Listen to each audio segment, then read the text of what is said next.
guys, and welcome back to another episode of Ethereal Enigma. Now you're watching Javelin Studios. I'm Javelin, and last episode start our first day at high school, and we finished like the first afternoon of the first day, I think, and gone through like this is still the introduction, by the way.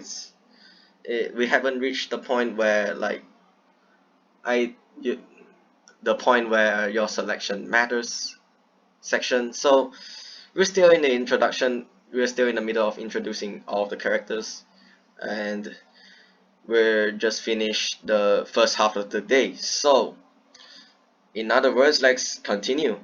The midday bell chimes, announcing our lunch hour. Conversations break out across the room as students take out their meals and sit with their friends. Okay. Mina, Kose, and I group our desks together. I open my bento, and the delicious scent of udon fills the air. Kose perks up. Hey, that looks so good! Did your aunt make it? Yep, Your aunt is the best cook, I swear. May I? sure. I scoot my bowl closer to him, and Kose takes a big bite. His eyes light up. Oh man, it's so good! He then glances at Mina's neatly prepared bento of yakisoba and vegetables. That looks good too. A smug smile spreads across Mina's face. Do you want to try it? I thought you'd never ask. Kose takes another big bite and sighs contentedly. If I could eat like this every day, I'd be so happy. Do you like it? He reaches over to steal more food. Yeah, it's amazing! Why, thank you. Kose stares at Mina, his chopsticks still in midair. Why are you thanking me? Because I made this delicious lunch that you enjoy so much. You made this? Yeah? Could have fooled me. She beams proudly as Kose looks back and forth between the food and Mina. But it's not just edible, it's tasty! That's the point. You tricked me! So let's see. Let's just choose the first option and be nice. Mina's been learning how to cook from an Emiko, so she's a lot better than before. Kose's shock melts into a knowing smile. Oh, so your mom helped you make this lunch too? No, I made it myself. Kose stares at her. Mina looks away. I may have consulted her. The truth is revealed. Hey, I'm still the one who made it. I shake my head and dive back into my udon. After a small lull in the conversation, Kose perks up again. Oh, hey! Did I tell you guys I got a new job? Really? That's wonderful. Where is it? He crosses his arms and grins. At the new arcade! Wow, that's awesome! I know, right? I'm finally saying goodbye to the simple life of a ramen shop assistant. Trust me, my new gig is incredible! The stuff I get to work with is top-notch! Well, I forgot to read this. He chuckles and leans back in his chair. Okay, let's move on. He must be talking about the games. I bet there's some really cool ones. Mina lights up. That's amazing. We're gonna have to visit you sometime. You should! I'm happy for you, man. Thanks! I know Kose wasn't thrilled with his old job at the ramen shop. I'm happy to see him moving on to something he'll enjoy. How's it working at the bakery? Well,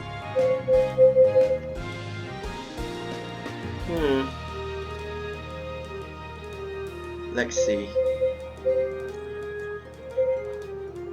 Well, I'll choose the first one. I think the first one is usually the best. The second one will be like a slight joke or pun, or the bad. Not to say bad, but it's like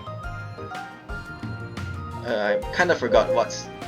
The third one is more like a pessimist type of thinking. The second one is like be kind of cool and jokingly kind of I don't know. The second option is normally like a wild card, but it doesn't matter.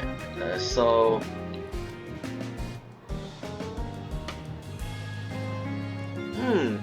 I think this would be a good dialogue option. I forgot which one I chose, so but I'll choose the second one again.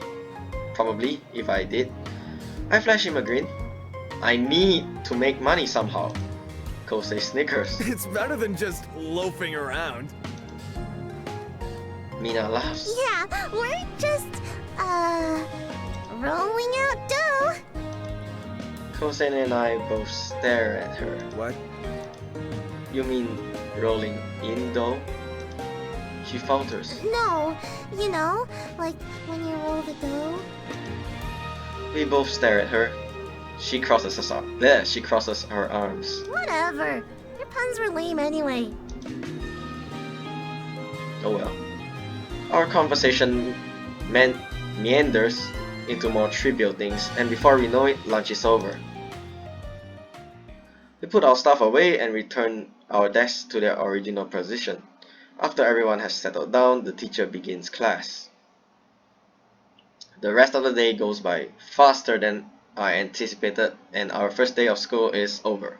I sling my bag over my shoulder and follow Mina and Kosei out of the classroom. Hey, do you guys want to hang out somewhere? Sorry, I can't. I promised a friend we'd meet up after class. Don't have too much fun without me. Don't worry, we will. Ignoring his last comment, Mina walks away.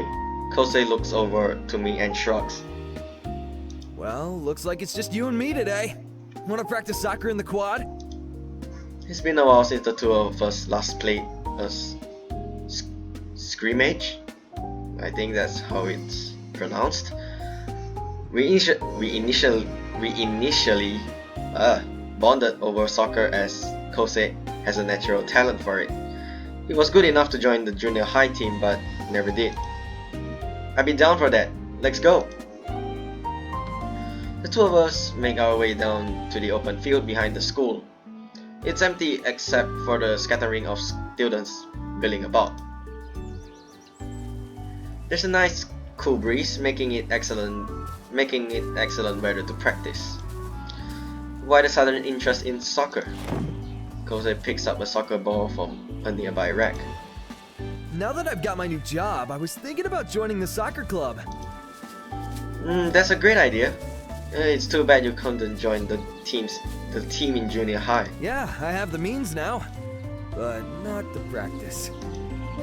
This new job must afford him more time for club activities. His old job was really demanding and took up a lot of his schedule, and when he wasn't working, he was babysitting his siblings. Kosei heads straight for a goal and positions himself in the middle, then tosses me the ball. I grin. Catching it? Goalie was the position Kosei always played. You ready? Yeah, kick some at me! I nod and snap a fast kick towards the net. The ball goes flying, but Kosei blocks it with his chest. He flashes me a cocky grin as he throws the ball back. No challenge, just like I remember. This time I aim the kick higher. He catches it easily in both hands and laughs. Are you even trying? Determination flares through my veins. I feint a kick to one side of the net before sending it in the opposite direction. Kosei doesn't fall for my feint. He blocks the shot. Okay. He blocks the shot with his head. Or my shot, depending on... Okay, there's an error here. Sending the ball sailing. Haha, amateur trick. You can't fake me out that easily. And don't call me Kosei the Wall Nakahara for nothing. Well, this is the first I'm hearing it. Nobody calls you that. Sure they do. Don't be hating because you never got a nickname. I grit my teeth as I collect the ball. This next shot will definitely score. Kosei squares up, ready for my kick. I line up my shot and aim for the far right corner of the goal. The ball soars in the air, reaching high towards the net. Like a flash of lightning, Kosei darts to the right. Leaping up, his outstretched hand bats the ball away. Oh! He cheers and breaks into a victory dance. And the crowd goes wild! Well, we're not gonna let him have his fun. Let's have our fun. Take a shot while Kosei is distracted. Scooping up the forgotten ball, I kicked it hard while Kosei is still celebrating. His eyes widen and he lunges, but it's too late. The ball flies straight into the net. Go! He crosses his arms. Hey man, no fair! I shot. That's what happens when you're too busy dancing during the play. He sighs and runs a hand through his hair. Fair enough. Kosei kicks the ball back to me and we continue to practice. After a few hours, we make our way to the bleachers and sit down. Kosei takes a long drink from his water bottle. Hey, thanks for practicing with me today. No problem. For someone claiming to be out of practice, you still delivered on the field. He grins. Keep that up and you'll be part of the club in no time. Maybe you can even try out as a starter afterwards. I think you're good enough to make it. Oops. Thanks, man. I had something. Thanks, man. Hey, wait, that's not... Oh, that's his line. Oops. Sorry. He claps a hand on my shoulder. I really appreciate it. Seriously, don't hesitate to come to me if you need any help this year. We bros need to stick together, right? I nod, a genuine smile lifting my face. For a moment, we just grin at each other until we realize we're staring into each other's eyes. Ha! Gay! Well, I'll choose this. Let's choose the second one. I return the shoulder clasp. There's nothing weird about this, just two bros being bros. After a moment, Kosei clears his throat. So, maybe we can let go of each other now. Yeah, that's a good idea. We quickly pull apart. Kosei suddenly blinks. Wow, I didn't realize how late it is. I look around at the waning light. We were so focused on practicing that we didn't notice the time fly by. I've got to get home. I haven't even started my homework. Yeah, me too. It's the first day of high school. Well, for some, I don't think there will be first day of homework, but yes, there are some teachers like that. Normally, it's just like the introduction of each subject. It's normally the first week. We don't even have much homework to do until later in the month. After we both packed, Kosei waves and then walks off. I squint, watching the sun dip below the treetops. If I don't hurry, I lose the last rays of light. I head off to the field. I decide to take a different route home. Cutting through the shrine is supposed to be a shortcut through the neighborhoods. Given it's already so late in the day, I should try it. I make good time, and it's not long before I see the shrine. The groundskeeper, oh my god, this word again, rhythmically, that word, sweep the gate, not gonna repeat it again, bowing to me as I pass through. The place is surprisingly empty, with the exception of an elderly woman in front of the offering box. She turns around and a few notes of cash drop out of her pocket. Yeah, that's a really fun way of looking at it. If you choose the second option, the game like instantly ends. Like, it actually ends there because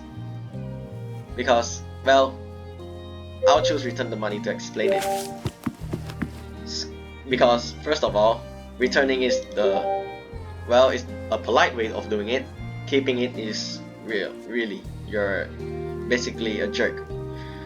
Scooping up the cash, I rush over to the old woman.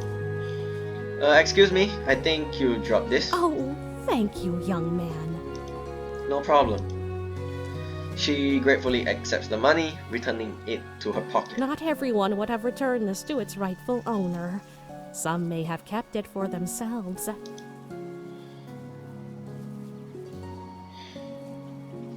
Well, normally it's the right thing to do. Good deeds get rewarded. I can't explain why I did that.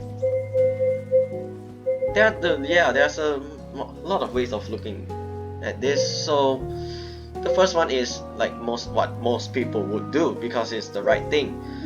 The second one, well, these kind of people are like, I do it because I just want what it will benefit me out of it. So the third one is more like, it's towards like, to be honest, I can relate with the third one because sometimes I feel like I like, it depends on the mood actually, because sometimes you may be busy, like you don't even, like you're in a hurry, you wouldn't even bother to like you won't keep it, of course, you just leave it there and let the money on the floor fly away or something, I don't know. Just, if I have the time, I would help. It's more like a move, not, it's hard to explain, so that's why I can't explain why I did that. So I'll choose this one, the third one, because it relates to me. It somehow, it speaks out to me. I don't have any explanation for why I returned it. I just went with my gut feeling. Those are excellent instincts. She offers me a wrinkled smile. You're a good man. Thank you, but I just did what anyone should do. Oops, I think I read wrong. I just did what anyone should. Okay, whatever. Since that's now taken care of, I should be heading back. I won't continue to disturb you. Have a good night. Wait! Don't be so hasty. She gives me a look. For some reason, a shiver runs down my spine. The evening is young, and the ethereal energy dances among us. If you make an offering at the shrine tonight, your prayer may just be answered. Okay. Thanks. Ethereal energy. That's not a thing. Besides, everyone comes to the shrine to pray, hoping that their wishes come true. The astral continuum aligns. Your timing tonight is no mere coincidence. There may yet be a prophetic purpose for your arrival. Well, this conversation took a turn for the strange. I'm not sure about all of that. I'm just taking a shortcut to get home. Ah, but you don't normally take this path, do you? I pause. How does she know? Must be a lucky guess. My pause is enough to grant another crinkled green. Feel the energy and look into the ether. Let not this opportunity go to waste. A rustling sound distracts me as I look back towards the gate. A distorted howl follows. What was that? Another shiver runs down my spine. Was that ethereal nonsense real? After a moment, a small dog runs out. I let out the breath I've been holding. Of course not. When I turn back to the old woman, she's gone. Where'd she go? Scanning around me, I remain alone. Even the groundskeepers have disappeared. That's not ominous at all. Maybe there is something mysterious going on tonight. Shaking my head, I scoff. What am I saying? There's nothing special about today. I just happened to run into an old lady who's probably going senile, that's all. Oof, man. And yet, my gaze is drawn back to the offering box. Is it possible that my wish could come true? Well, this one is such a pun. Wishes do come. I forgot if I... Wait. I know that if you don't return the money, then the story ends, but I forgot about if I choose the first one, whether it will like continue or not. I forgot about this. Let's choose the punny one. Of course wishes don't just come true, but there's only one way to prove that this is merely the ramblings of a crazy person. I would I walk towards the offering box and drop in a coin. I bow and clap my hands, keeping them pressed together. Then I close my eyes. Time to wish for something completely ridiculous and outlandish. Let's see if the ethereal energy is ready for this. This all feels insane anyway. I wish for a rich, beautiful princess to fall out of the sky. I hold my breath in anticipation, picking my eyes open. Well, nothing happens. Of course nothing happened. This is proof that the woman was just spouting nonsense. Maybe she was lonely and looking for someone to talk to. Either way, there's no reason for me to stay any longer. As I step away from the offering box, I can't help but look around again. As part of me hopes that she'll reappear and I can tell her that it didn't happen just as I predicted. Still I laugh. What a funny idea. A fast whooshing sound interrupts my thoughts. Strange. What could that be? I look up at the sky, just in time for something to knock me flat on my back. Okay. My vision goes hazy as my head hits the ground.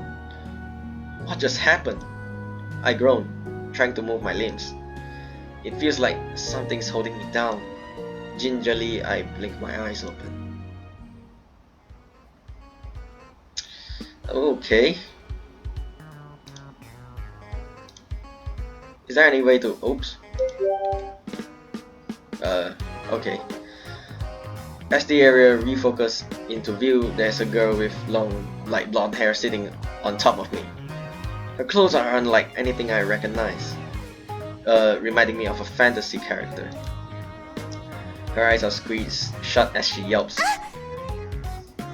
Okay, that's one. Okay, I'll just... Blinking, she looks around her, carefully taking in the shrine. Suddenly, she freezes. Her hands press down on my chest. She furrows her brows before her gaze meets my own. In a flash, her eyes narrow in anger. What do you think you're doing?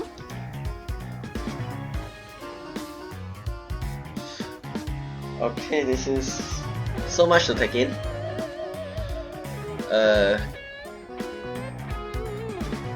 What are all...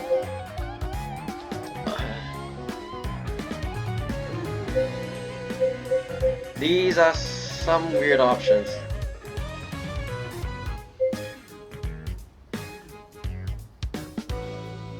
Randomly choose the second one. I like her go. Whatever. I don't think we would get some answers. I don't think she'll even know. The first one is like completely ridiculous. This was not how I envisioned my evening would go, but I can't say I'm not enjoying it. True. Her legs straddle my torso as her hands rest on my chest. This is a girl who knows exactly what she wants. Falling on me was a bit extreme. She only needed to ask, but I certainly won't stand in the way of her getting what she wants. Whatever you like. What I'd like is an explanation at once. Who are you? What do you want with me? She glances down at herself again. And why have you put me in such a compromising position? Excuse me, you're the one on... How would I put myself under... Oh my god, what am I saying? Yeah, you put yourself in that position. I most certainly did not. There is nothing keeping you on top of me, and you haven't even attempted to move. She blinks, quickly untangling herself from me. Carefully, she gets back on to her feet. Stifling a groan, I slowly get up as well. My back and head throb from the fall. Why did you fall on me? She balks. The better question is, why did you summon me? I don't even know who you are. She holds her head up high, hooking one hand on her hip. You are in the presence of Princess Erilynn Dawn, Duchess of Velenor, third heiress of Velden.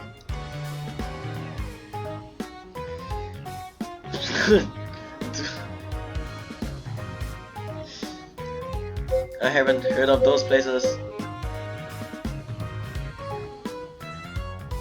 Do all the crazies comes to this, right? I don't know. I don't know. I don't know which one is the funny one, or should I say more funnier. Oops, mind my language. Well, I don't know what will happen. You know what? Let's do. Can we? Yeah. Let's do a bit of cheating. Cheater! I can do a long name too. Let's do it with the second one. She's not the only one who can tack on random titles to their name. Okay, this isn't bad. This is kind of. I am Javelin Yu, firstborn of my kin name and attender of Hotoko High School, honorable resident of Matsukaze. Erilynn furrows her brows. I know all places of Veldin. Matsukaze does not exist. That's because Matsukaze isn't in Veldin. Then where am I? You're in Japan. Well, I think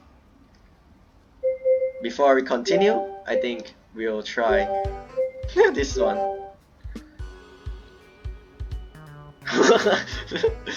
First the old woman and now this girl. Is this where all the crazy people come to hang out? Okay. Maybe you'll find an old lady who's apparently in tune with the Ethereals and the two of you can go back to Veldin together. Erilynn blinks. Go back? Aren't I still in Veldin? Definitely not. Then where am I? You're in Japan. Okay, so in my opinion, it's like, well, it all comes to personal preference. The second one can be funny, but I personally think that the third one, like the crazy thing is like, well, it's funnier. That's probably just me. Japan? I've been kidnapped by a Japanite commoner? Japanese. But more importantly, this is not a kidnapping. Her eyes momentarily widen again before her scowl returns. Return me home at once. I can't. You must. I don't know how you got here in the first place, and I definitely don't know how to get you back. She sighs. Well, you won't do it. Then I'll have to do it myself. Now, where is my sister? Once again, she glances around herself. Her eyes widen in panic. My scepter! Where is it? Maybe you left it back at the palace, your highness. Her eyes flash again. It never leaves my side. Jeez, I didn't realize the scepter was so important. I always thought of it as a symbol of power and not something used outside of ceremonies. After combing through the immediate vicinity, she ends up empty-handed. Clearly my scepter is not here. Just use your cast to send me back. What does that even mean? Besides, I wouldn't know back to where. Were you not listening? I am Princess Erilynn Dawn, Duchess of Velenor, 3rd heiress of... Veldin, whatever. I don't know. I don't know if I remember correctly. Scroll a bit. 3rd heiress of Veldin. Wow. Repeating it doesn't help if I have no idea what you're saying. You cannot dismiss Veldin simply because of your ignorance.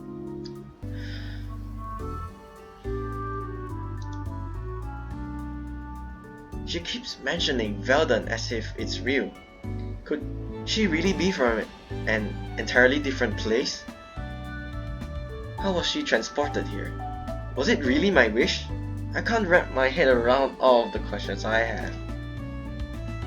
I don't know what's going on, but all this weird stuff happened right after I talked to that old woman. We need to go find her. Stop making excuses. There's no one here. Is this one of those prank shows? Someone's going to jump up and be like, "Aha! We got you for making such a wild wish asking for a princess." So you did invoke black arts to transport me here. I knew it! A Japanite kidnapper after all. I'm not a kidnapper, and I didn't do black magic. I didn't think my wish would actually come true. She crosses her arms. It's clearly your fault I've been summoned here, which means it's your responsibility to get me back home. Okay, I'll just do what I did before. Finally. Here we go. I wish you would return home. Nothing happens. Well, I tried. That's it? Do it properly like you did the first time. I don't even know how it happened the first time. Just try. Fine. I close my eyes and think with all of my might. Beads of sweat line my brow, but nothing happens. I open my eyes and frown. Erilynn crosses her arms, a concerned look on her face. You didn't do this intentionally? You really don't know what happened? I nod. Well, then I suppose I can navigate. She looks around her, but seems lost. Her confident expression wavers for a moment, and I catch a look of fear and uncertainty in her eyes. Everything must seem so unfamiliar to her. Well, before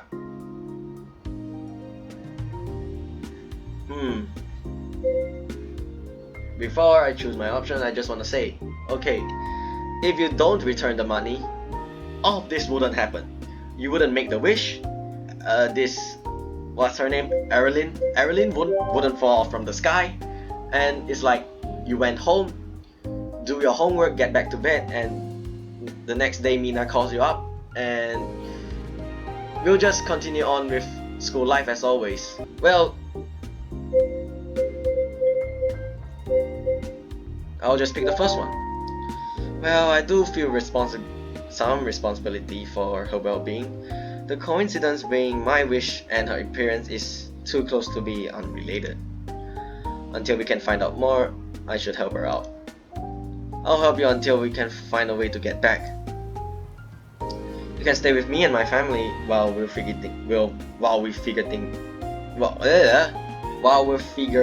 this out. She hesitates. Don't worry, my aunt, uncle, and cousin will understand. Finally, she nods. I suppose that will do while there is no alternative option present. The sky is already dark by the time we set off down the path towards home. So much for taking a shortcut. Since we'll be together for at least a day, you can call me Javelin. You may address me as Princess Erilynn Dawn, Duchess of Eleanor, 3rd heiress of Veldin. I'm going to stick with Erilynn. You dare not even address me by my title of princess? Yeah, about that. There are a few things we need to go over. The first thing that you can't go around declaring yourself as a princess. I can't help my birthright. Yeah, but people will think you are crazy. Do Japanites not know what a princess is? Japanese. And of course we do. Then I fail to see the problem. Well then. The problem is we already have princesses from Japan. So, I'm not claiming to be from Japan. I sigh. On second thought, I'll do all the talking. She shoots me a look, then resumes her arrogant expression. Perhaps that's best. Clearly there is a communication barrier between royalty and commoners. Why was I helping her again? Let's just get going before it gets too dark. We fall silent as I lead us home. Erilynn continually surveys our surroundings, her expression softening into curiosity. As we near the house, my step starts to slow. What am I going to tell my family? I need to come up with a story for why Erilynn needs to stay with us. I'll have to tell everyone she's a foreigner since there's no way she can pass for Japanese. Maybe she's a new foreign exchange student. Although that wouldn't explain why she has to live in our home. Thinking hard, I have a vague memory of an international student from a few years ago who stayed in our neighbor's house. Well, there are some events like this when I was in high school. Like, I think so.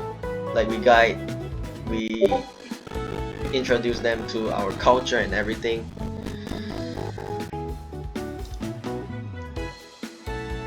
was a program to help them. Yeah, that was what I said. It was a program to help them become immersed in the culture, the homestay program. Yeah, we had Japanese came to my country, and they just like stayed in some of my friends' house who were interested. That'll do. Feeling more confident about the situation, I paused in front of the door and turned to Erilynn. Remember, don't say anything. Let me do the talking. I don't give her a chance to reply before opening the door and entering the house. Aunt Emiko, Uncle Hajime, and Mina are together in the living room. Upon my entry, Mina is the first one to greet me. Finally! Weren't you just hanging out with Kosei? What took you so long? Sorry, I just came back from the airport. Mina freezes when she notices Erilynn. Is that a girl? Mother? Father?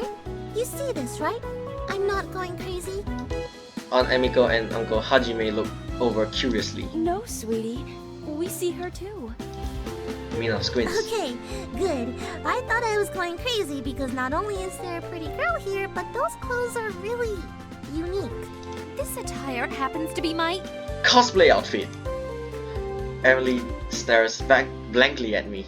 I motion for her to just go along with it. Oh, that makes sense. Mina takes another look, clearly impressed. Did she make that outfit herself? The level of detail and craftsmanship is impressive. The material looks so high quality too. Erilynn grins, smoothing out her dress. How very kind of you to notice. It was woven from the finest silks by the palace seamstresses. Palace? Yeah, her cosplay character is a princess. She's very dedicated. Uncle Hajime clears his throat. Ah, how lovely. Does your friend have a name? Erilynn opens her mouth, but I interrupt before she can speak. This is Erilynn. She glares at me, which I ignore. She's part of the homestay program and just arrived. Mina furrows her brow. You mean that program our neighbors did? Isn't she supposed to be staying with them? No, she'll be staying with us. Dad signed us up for the program before school started. Didn't he tell you? No. Aunt Emiko looks towards Uncle Hajime, who shakes his head.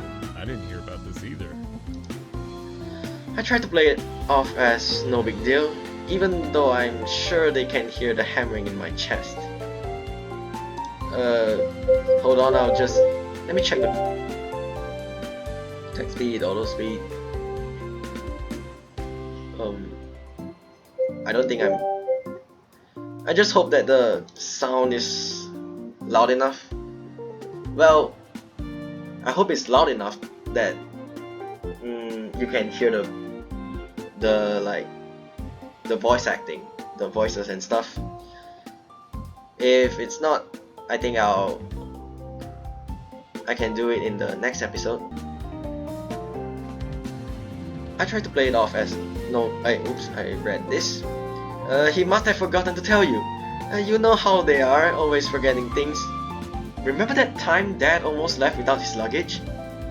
Uncle Hajime chuckles. That definitely sounds like your father. The amount of time he's lost his keys. Aunt Emiko nods. It's because they're on the road so often. Having to keep track of everything can be tough. It seems like things are going well so far.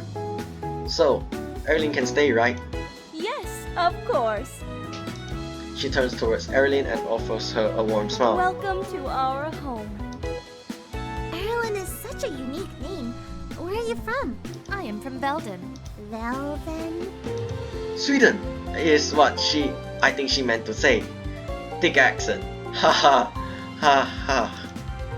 Oh, of course. I'm sure Erilynn must be tired after such a long flight. Why don't we show her to the spare bedroom so she can rest? Yes, we'll have plenty of time for questions later. Great, I'll show her to the room. Erilynn nods to my family before following me upstairs. We go down the hall and I lead her to the guest room. I gently shut the door while she inspects the room. This is where you'll be staying. Where's the rest of it? This is it. She looks around again. Well, at least it's clean. That's probably the closest to a compliment she can give. She steps over to the bed and delicately hops on. A thoughtful expression crosses her face as she tries out a few experimental bounces. I'll let you get some rest and we can revisit what to do in the morning. But before I go, I want to make sure you understand that while you're stuck here with me, you're Erilynn, the international student from Sweden. Got it? She frowns. You want me to pretend to be a commoner?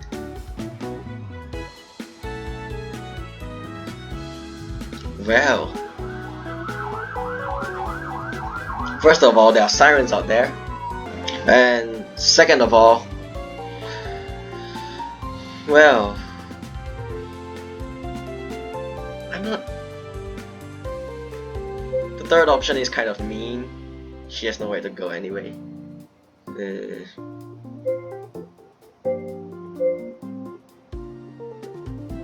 This, I think, in my opinion, the second one is the better option and is the one I chose in my own playthrough. Think of it as an opportunity to help explore how the other half lives. Erilynn wrinkles her nose. Why would I do that? As a princess, your subjects are all commoners, aren't they? Naturally. Well, how can you be a well-liked, respected, and effective ruler if you don't understand their struggles? My subjects already respect me. Why? Because... Her voice trails off. I grin. Just think of your popularity if you can actually connect with them. Show them you understand and are there for your people. She pauses, mulling over my words. I suppose a learning opportunity couldn't hurt. Why not? That should help make things easier. Erilynn glances expectantly at me. That'll be all then. Right. I leave her room and return to mine, stifling a yawn. It hasn't been a very long evening. All I want to do right now is sleep.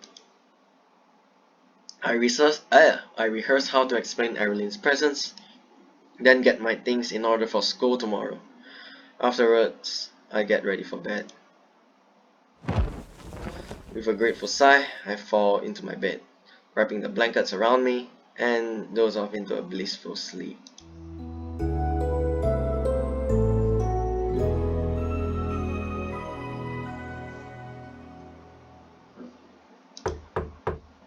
A sharp knock on my jaw jerks me out of sleep. Well, I think it's time for me to end this episode here, so I'll continue this in the next episode. So, thank you guys for watching Javelin Studios. I'm Javelin, and I'll see you guys in the next episode of Ethereal Enigma. This is Javelin.